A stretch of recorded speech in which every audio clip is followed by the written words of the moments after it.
1974 میں بننے والے اینٹی احمدی قوانین میں جہاں بہت سارے عالم دین لوگوں کی کوشش شامل تھی، وہیں ربوہ ریلوے اسٹیشن پر ہونے والا ایک واقعہ بہت اہمیت کا حامل ہے۔ نشتر میڈیکل کالج کے کچھ اسٹوڈنٹس جو ٹرین پر پشاور سے ملتان جا رہے تھے، ٹرین ربوہ کے مقام پر رکی تو ایسا کیا ہوا کہ پورا ملک چل گیا۔ پاکستان کی تاریخ کا ایک ایسا واقعہ جسے تقریباً فراموش کر دیا گیا، جس کے بعد ذوالفقار علی بھٹو کو مجبوراً ہی صحیح مگر فائنلی ایک اہم قدم اٹھانا پڑا۔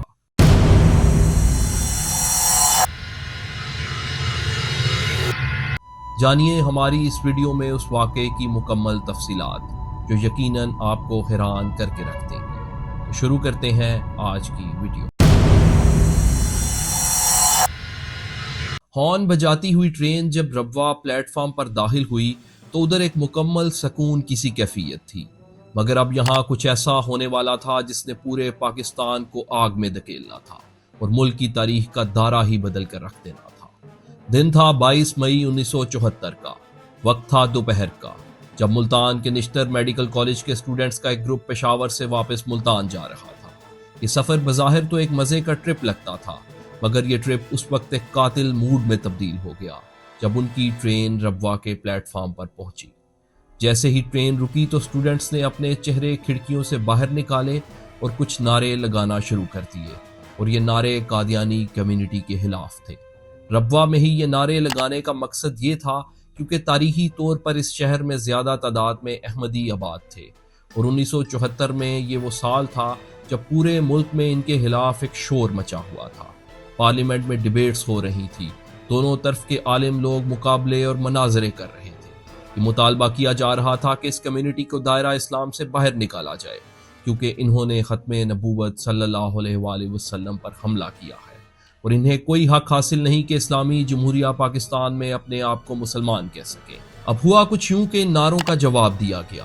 پلیٹ فارم پر کچھ لوکل لوگ کھڑے تھے جو احمدی کمیونٹی سے تعلق رکھتے تھے۔ پہلے صرف بات نعروں کی حد تک رہی، مگر پھر یہ بول بازی دکم پیل اور پھر چیخوں اور پتھروں کے شور میں تبدیل ہو گئی۔ کچھ ہی دیر میں حالات اس حد تک خراب ہو چکے تھے کہ اس لڑائی میں لوگ زخمی ہونے لگے۔ قریب تھا کہ یہ واقعہ اتنا بڑھ جاتا کہ جانوں کا ضیاع ہو جاتا، کہ قانون نافذ کرنے والے ادارے ادھر پہنچے، لڑائی کرنے والوں کو الگ کیا اور ٹرین کو اسٹیشن سے رخصت کیا۔ یہ وہ دور تھا کہ سوشل میڈیا یا نیوز چینلز تو موجود نہیں تھے کہ اس کی ویڈیوز بھی پوری دنیا دیکھتی، مگر کچھ ہی دنوں میں یہ واقعہ پورے پاکستان میں رپورٹ ہو گیا۔ جس کے دل میں جو آیا اس نے اس طرح یہ واقعہ رپورٹ کر دیا۔ خبر جنگل کی آگ کی طرح پھیل چکی تھی اور یہاں سے شروع ہوا لڑائی کا ایسا سفر جو تھمنے میں نہ آ رہا تھا۔ ربوہ شہر کے علاوہ قادیانی پورے ملک میں کم تعداد میں تھے، اور واقعہ اس طرح رپورٹ ہوا کہ انہوں نے اپنے گھر میں مسلم اسٹوڈنٹس کو مارا اور ان پر تشدد کیا ہے۔ بس یہ سننا تھا کہ مذہبی جذباتیت میں لوگوں نے پورے ملک، خاص کر پنجاب کے تمام شہروں میں قادیانیوں کی عبادت گاہوں پر حملے شروع کر دیے۔ قتل و غارت کا ایک بازار تھا جو رکنے کا نام نہیں لے رہا تھا۔ اس وقت کے وزیر اعظم ذوالفقار علی بھٹو پہلے ہی اس دعاؤں میں تھے کہ اس کمیونٹی کو دائرہ اسلام سے باہر نکالا جائے، اور اس جلتی پر تیل کا کام کیا اس واقعے نے، جس کے بعد پورا ملک لا اینڈ آرڈر کی سچویشن میں تھا، اور بالآخر ربوہ اسٹیشن پر ہونے والا یہ مدعا نیشنل اسمبلی میں اٹھا دیا گیا۔ تمام اسلامی جماعتوں نے بھٹو سے مطالبہ کیا کہ وہ انہیں کافر قرار دے، ورنہ وہ اور اس کی حکومت بچ نہیں سکے گی۔ بھٹو صاحب خود تو بظاہر ایک نہایت لبرل آدمی تھے، لیکن ایک سیاستدان بھی تھے، ملک کے وزیر اعظم بھی تھے، اور 3-4 مہینے اسمبلی میں ان ڈیبیٹس کے چلنے کے بعد یہ فیصلہ کیا گیا کہ قادیانیوں کو دائرہ اسلام سے باہر کرنے کی قرارداد پیش کی جائے، جو کہ 7 ستمبر 1974 کو منظور ہوئی، جس کے بعد سے آج تک یہ ساری کمیونٹی پاکستان میں مسلمان کہلانے کی حقدار نہیں ہے۔ حالات یہاں تک خراب تھے کہ یہ بل پاس ہونے کے بعد بھی مظاہرے رکنے میں نہیں آ رہے تھے۔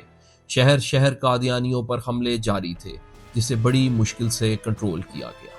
مگر بات یہاں تک نہیں رکی۔ بھٹو صاحب کے جانے کے بعد جنرل ضیاء الحق آئے اور انہوں نے ایک صدارتی آرڈیننس کے ذریعے یہ فیصلہ بھی کر دیا کہ قادیانی پاکستان میں نہ ہی خود کو مسلمان کہہ سکتے ہیں، نہ اپنی عبادت گاہ کو مسجد، اور نہ ہی لاؤڈ سپیکر میں اذان دے سکتے ہیں۔ اور یہ تمام قوانین آج 2025 تک پاکستان میں جوں کہ توں موجود ہیں۔ مبارک ثانی کیس کے فیصلے میں لکھے جانے والے کچھ الفاظ ایسے تھے کہ جن سے یہ شک پڑا کہ ان قوانین کو بدلا جا رہا ہے، جس کے بعد ایک بار پھر شدید مظاہرے ہوئے اور بالآخر سپریم کورٹ آف پاکستان کو ایسے تمام الفاظ فیصلے سے حذف کرنا پڑے۔ تو یہ تھا پاکستان کی تاریخ کا وہ واقعہ جس کا ذکر بظاہر ہمیں کتابوں میں نہیں ملتا، مگر یہی وہ واقعہ تھا جس نے اس قانون کے بننے کی راہ ہموار کی تھی۔ آپ کو ہماری یہ ویڈیو کیسی لگی؟